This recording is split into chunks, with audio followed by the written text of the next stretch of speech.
Érase una vez, había un grupo de personas que iban a salir a una isla lejana. Este grupo de personas estaba muy emocionada por la experiencia que viene con el ir a una isla, montarse en el barco, ir a alta mar, experimentar todo lo que viene con esta experiencia. Y resulta de que llega el día, todos se montan en el barco y el barco camino a la isla comienza a fallar. Los motores no están respondiendo, los especialistas y mecánicos empiezan a revisar qué es lo que está sucediendo y se dan cuenta de que este barco estaba en reparación. Empezaron a investigar, a llamar por la radio a la base y empiezan a buscar información de cómo este barco llegó a estar en este número de embarques. Dicen de que el día anterior se equivocaron los mecánicos y los pusieron en el número de embarque que al otro día saldría ese grupo de personas. Es penoso porque días después este grupo de personas murieron del hambre, perdieron conexión con la base y eventualmente se deshidrataron tanto que perdieron la vida uno a uno. Algunos se tiraron del barco, algunos no aguantaron la ansiedad y todo esto. Fue un tiempo muy difícil, pero nosotros podríamos llegar a una conclusión básica y con sentido común. Si esta gente se hubiese montado en el barco correcto, nada de esto hubiese pasado. Si esta gente se hubiese montado en el barco bueno, no en el de reparación, en el bueno, no hubiesen estado lamentando vidas para ese momento. Y quiero comparar este barco con el evangelio que mucha gente está siguiendo. Un evangelio de mucha aleluya y gloria a Dios. Un evangelio donde todo es bendiciones, todo es amén, todo es el sí de Dios, pero no hay sacrificio.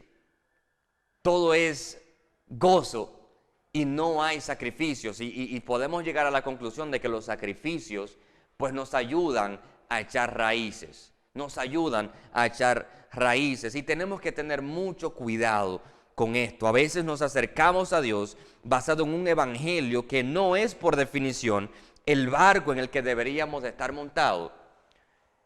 A veces nos subimos a un evangelio que no es el barco que nos va a llevar a través de las tempestades, a través de los momentos duros de la vida para llegar hacia el destino final.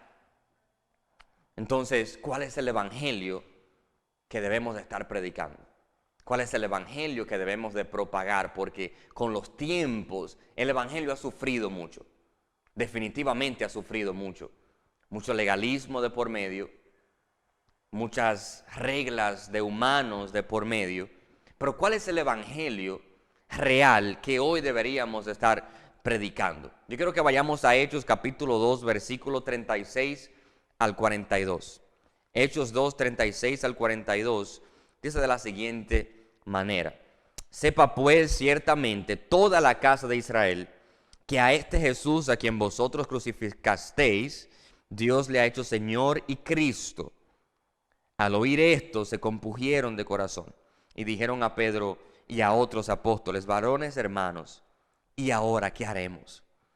Pedro les dijo: arrepentíos y bautizaos cada uno de vosotros en el nombre de Jesucristo para el perdón de los pecados y recibirán el don del Espíritu Santo.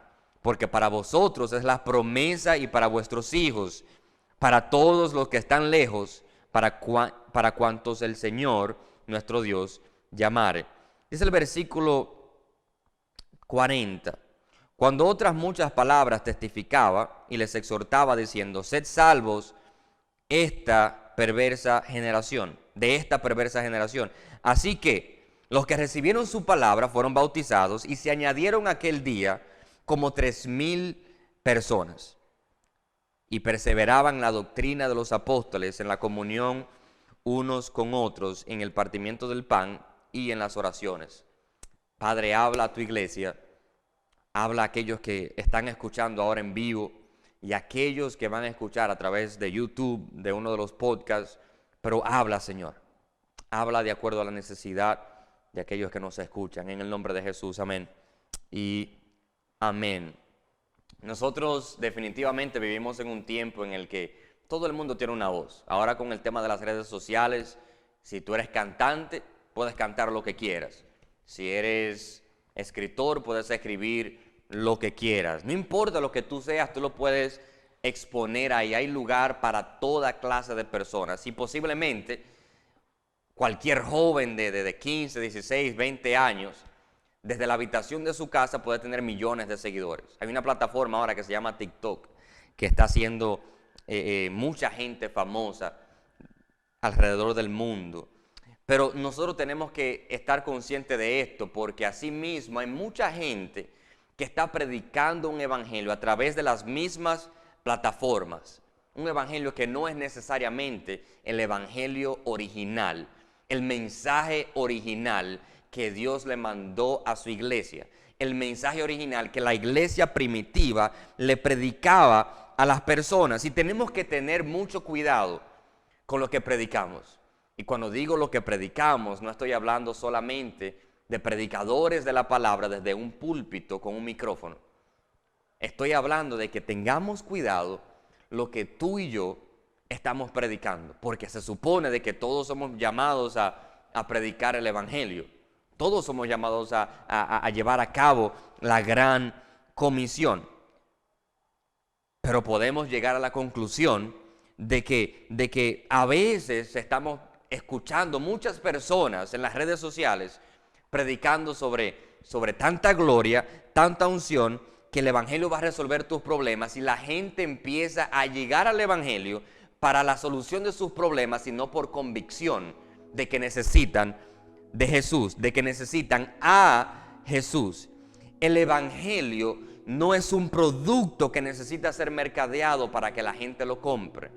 El evangelio, nosotros como cristianos debemos dejar que el evangelio confronte las vidas de las personas, y eso por sí solo dará resultado.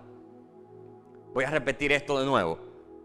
El evangelio no es un producto que debe de ser mercadeado para que la gente lo compre o lo acepte, sino que nosotros como cristianos debemos de dejar que el evangelio confronte las vidas, y eso por sí solo dará resultados.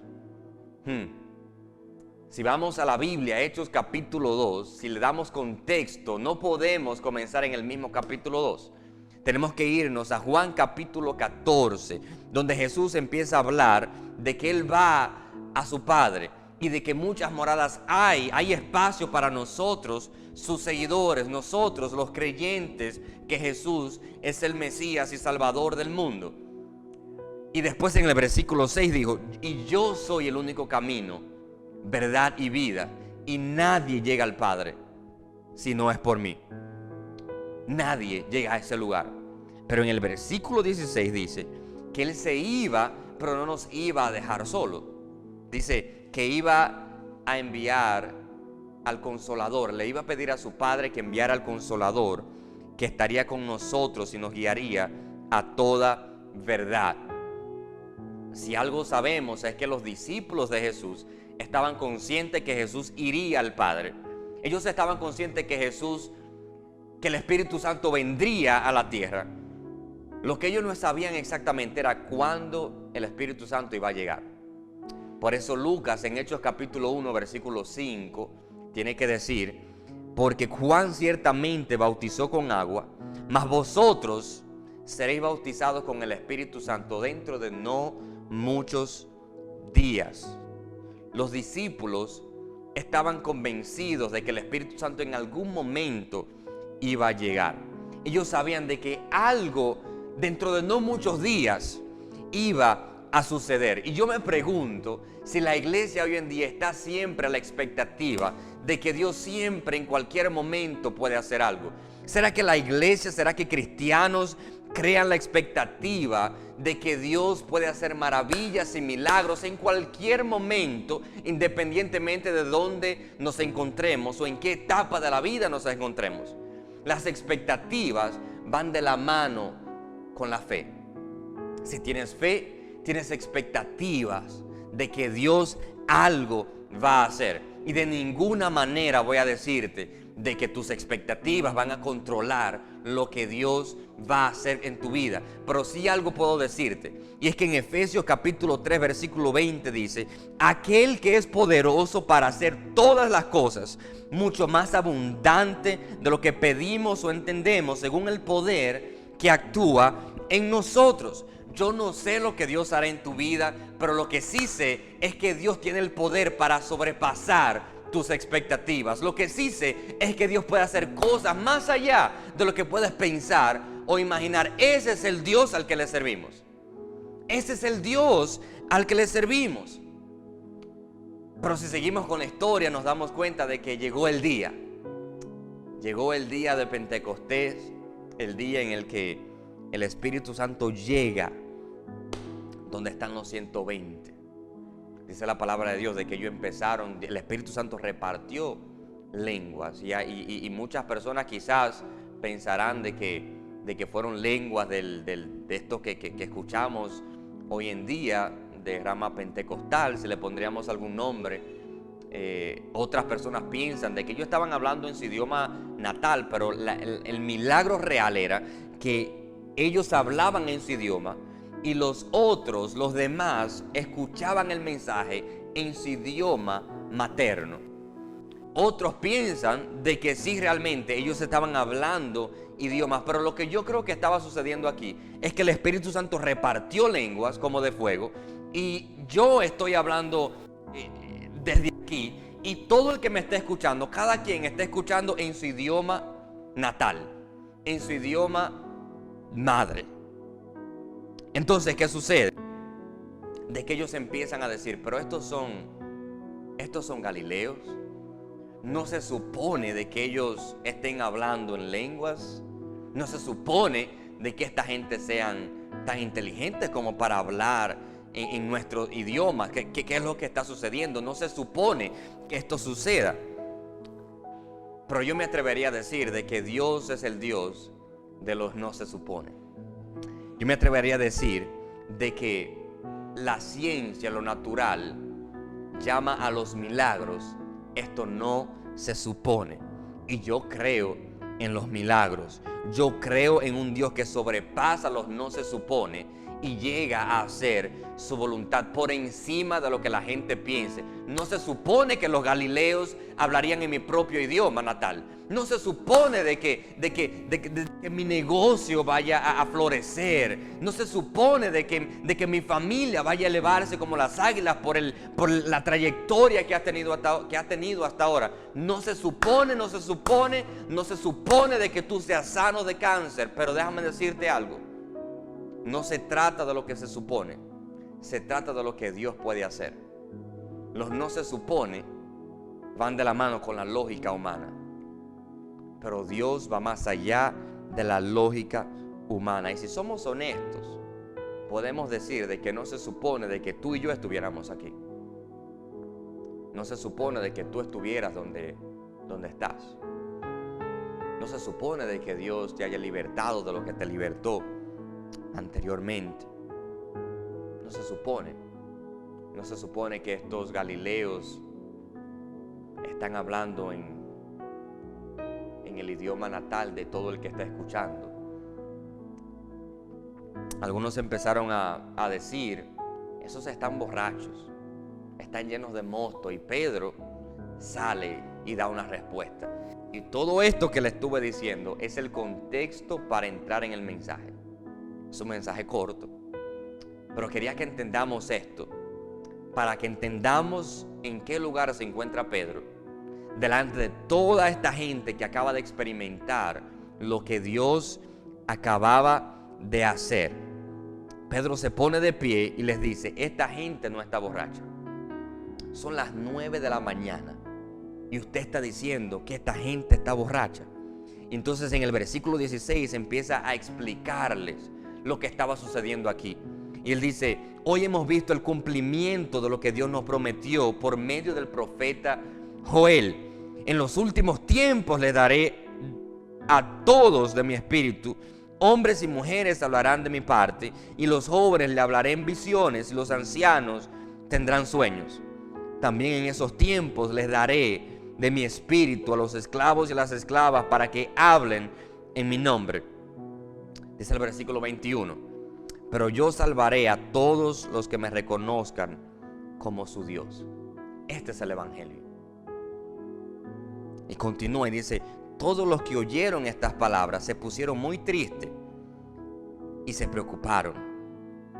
Entonces les preguntaron a Pedro y a los demás apóstoles: ¿y ahora qué debemos nosotros de hacer? Dice el versículo 38 del capítulo 2 de Hechos: pídanle perdón a Dios, empiecen a obedecerlos y dejen que nosotros lo bauticemos en el nombre de Jesucristo, y así Dios les perdonará sus pecados y les dará el don del Espíritu Santo. Y esto es parte fundamental, porque la iglesia primitiva, lo que Pedro predicó en este discurso, fue un mensaje que llamaba a arrepentimiento.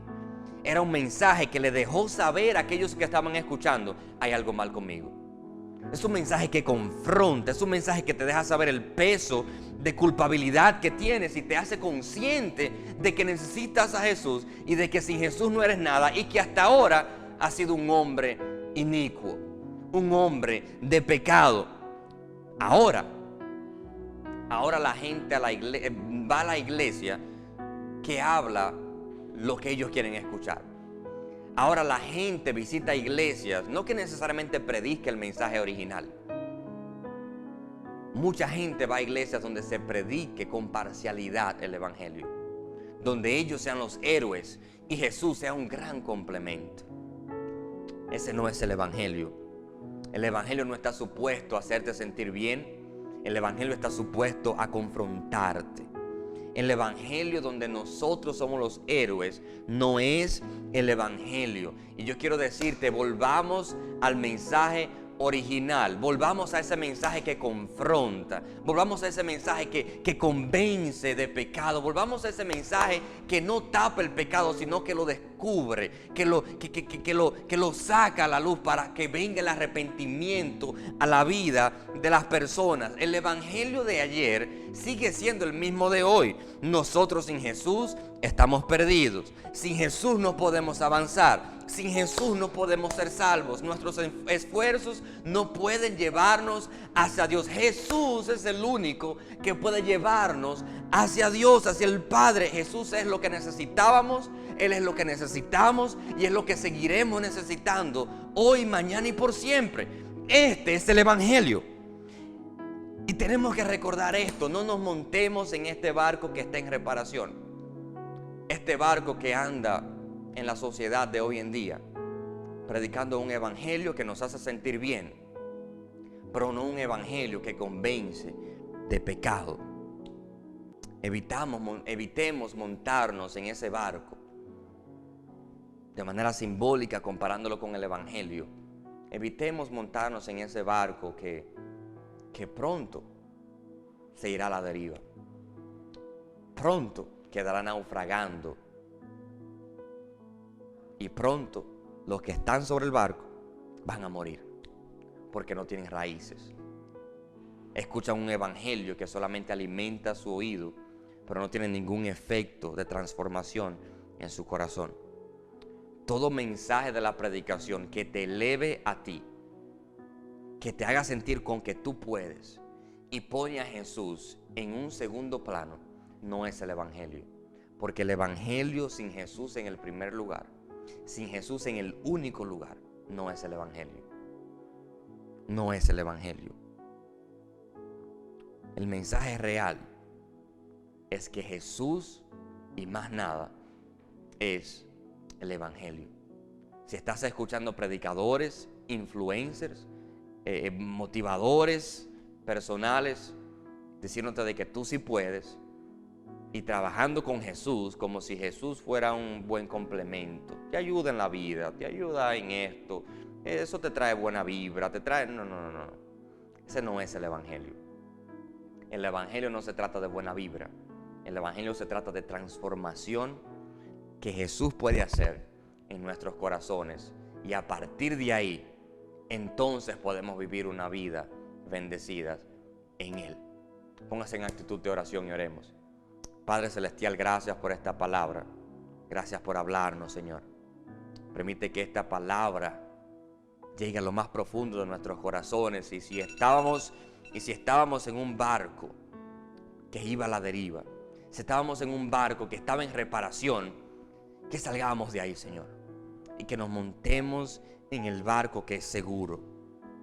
Ese barco eres tú, y tú eres aquel que nos amas y nos confronta, porque sin confrontación no hay conciencia de pecado, y sin conciencia de pecado no hay cambio ni transformación. Queremos, Señor, ver que tú nos transformes. Queremos, Señor, que tú nos cambies día a día hasta llegar a la estatura de un varón perfecto. Gracias te damos, Señor, en el nombre de Jesús. Amén y amén.